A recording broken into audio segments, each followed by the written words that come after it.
तर आज मी तुमच्याशी शेअर करणार आहे माझं लाँग हेअर असण्यामागचं सिक्रेट. तर व्हिडिओ शेवटपर्यंत बघा आणि चॅनलला प्लीज सबस्क्राईब केलं असेल तर सबस्क्राईबही करून टाका, म्हणजे असेच टिप्स तुमच्याशी शेअर करेन.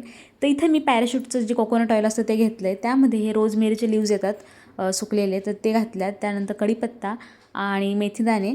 तर बघू शकता मी क्वांटिटी किती घेतली. आता मला 1 वाटी तेल बनवायचं फक्त माझ्यासाठी एका टायमापुरतं, त्यामुळं मी एवढं घेतलं आहे. आणि अगदी गरम केलं आहे, त्याला उकळवलं आहे. आणि जो फेस असतो तो थंड झाल्यानंतर गॅस बंद करायचा आहे. त्यानंतर तेल थंड झाल्यानंतर ते गाळून घ्यायचं आहे. आणि कोमट तेल असतानाच मी माझ्या हेअर्सना लावून घेते. जे स्काल्प आहे ते मसाज करून लावून घेते. दुसऱ्या दिवशीचा हा व्हिडिओ आहे.